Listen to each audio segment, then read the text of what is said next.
Welcome back to Virtual Reality Game Dev Ed. This is the 12th tutorial video for our friend Sky. Okay, we are almost done with the basics of our model here. We need to go ahead and select the outside wall and separate it. Okay, I'm going to go ahead and start off with these triangles real quick because those I have to be careful with because they are still 3D objects here. Make sure the backside is not selected. Zoom in a little bit, click in the middle of the normal, and rotate your screen to a funny angle so you see the colored walls disappear, or just zoom in on them really close and you can see if the color disappears for those walls. See, we see it right now, but it disappeared as I got close there. If it disappears, then you're good. Okay.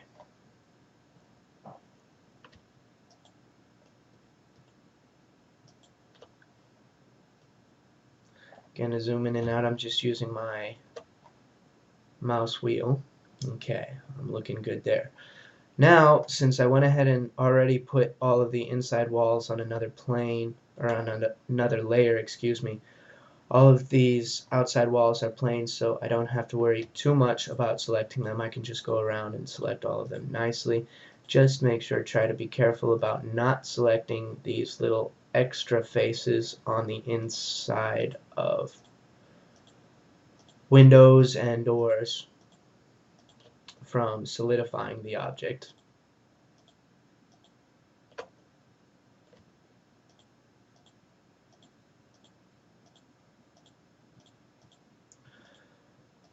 Go ahead, I know this is tedious, but again, I'm doing this manually.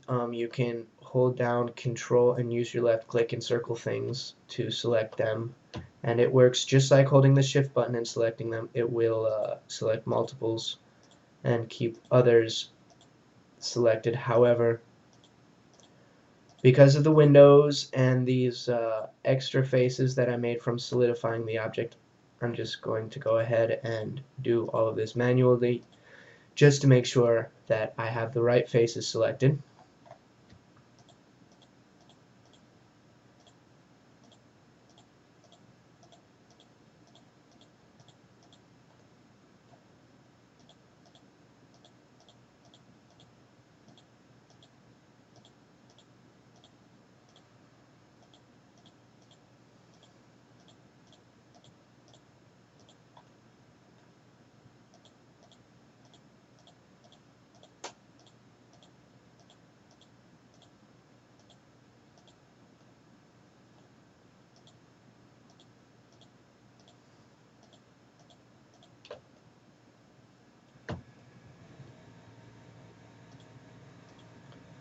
Okay, just another minute here. I'm almost done going around the outside of the object.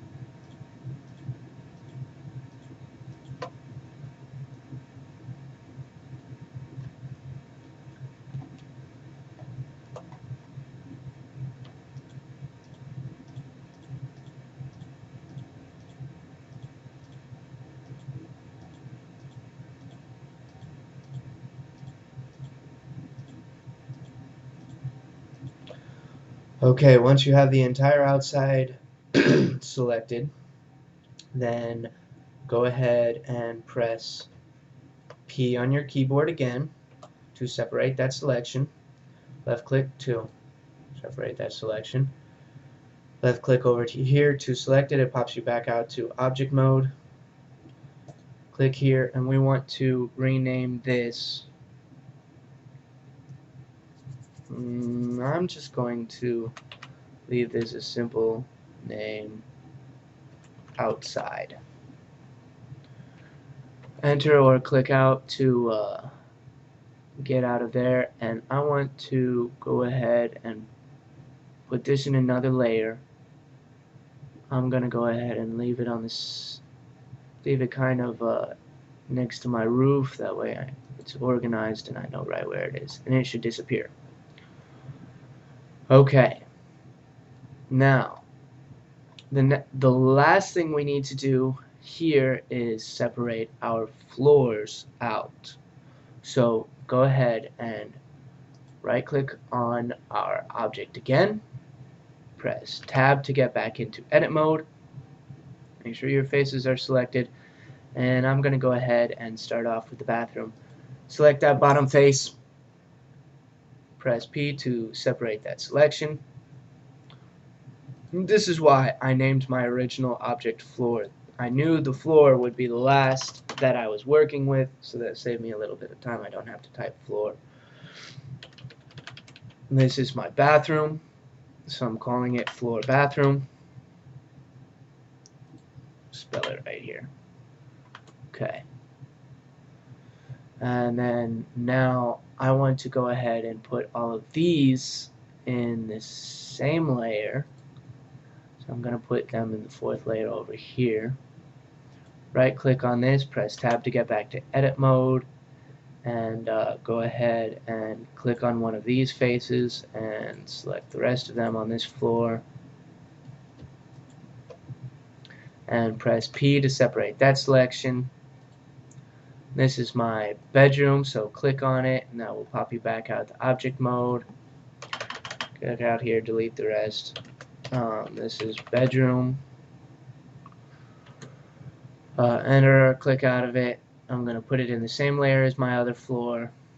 Now see, if I click on this layer, we see our floors are in the same layer. I'm going to go back to our main layer, right click on your building again, press tab to go back in edit mode, make sure your faces mode is selected, right click on one of these and hold shift and right click again to select the multiples, and then press P to separate that selection again, left click it, click on here, pops us back out to object mode, come here, this is my kitchen,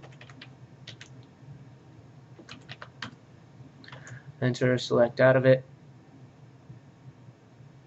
put it in the same layer as our other floors, right click again here, press tab to get back into edit mode, right click on one of these, hold down shift and right click the second one, and then press P to separate that selection again, and this time click it, it will pop us back out to object mode. Delete this, this is our floor, main room, enter or click out of it and put it in the same layer as our other floors. Now go ahead and click on that and we should see all of our floors in the same layer. That's pretty much what we want there. Now if we go through here, we see a whole list of objects, and we can very easily select which object we need to be working with at the time, and our model is ready to be, almost ready to begin working with, excuse me. You want to go ahead and jump back to the layer you started with, and we see all of this random stuff that we don't want. Go ahead and click A to select everything, press tab to go, well, what? Yes. Now that I still had my main room floor selected the last time, excuse me. But now that I am just in this layer, now that I have this selected, press tab to go into edit mode, and we see all of these extra faces that we don't really need right now. All this funky stuff. Okay. We can actually press tab to get back into edit mode or object mode. It doesn't. We want to be in object mode for this. Go ahead and make sure everything is selected with A, and then hit your delete button and go ahead and delete all of that. Okay. Now, go ahead and click on one of these layers, any one, and then hold shift and left click again and click all 8 of the layers we just put our house in. And you will see our entire house model came back. And it is perfect. It is exactly what we want. We have inside walls, outside walls.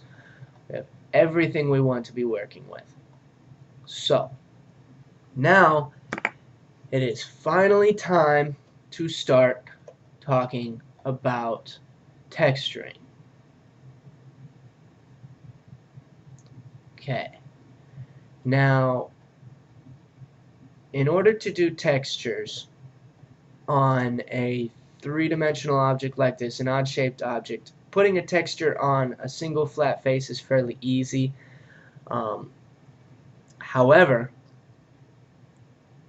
because we want to change the size and whatnot of what we're working with, we want to actually control, we want to affect how the textures are laying on it, because what we're putting here, we're putting wallpaper. On the inside, we're putting carpet and tile and wood floor down on the floor. On the inside, we're putting ceiling tile on up on our ceiling there. We're putting roof tile on, and we're putting bricks around the outside. Now, if you noticed, I had some really messed up tile and really messed up bricks around the outside. You don't actually have to do that. That is something in my game personally. In our game, when you first start out, you have to actually, this is the little starter home that you start out with. So the outside of my house is a little messed up. It's covered in ivy. You actually have to fix up your house, and once you fix up your house, then it replaces that ivy covered brick and the ivy covered broken tile on the ceilings with good whole tile and good nice red brick.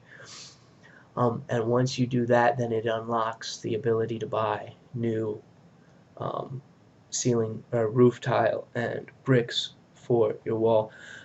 But that gets into the gameplay. That's in another series. We have to have those UV maps attached to this object, though, because in the game, in order to set new textures on the object, right now, if we were to set a texture on this object, it would just pretty much flatten it. The game really wouldn't know how it wants you to put the textures on right now. So what we do is we create a UV map. And a UV map is an interesting object. We'll go ahead and add a UV sphere real quick to talk about UV. Now, this is what a UV is. You see all of those different faces all around. Oops.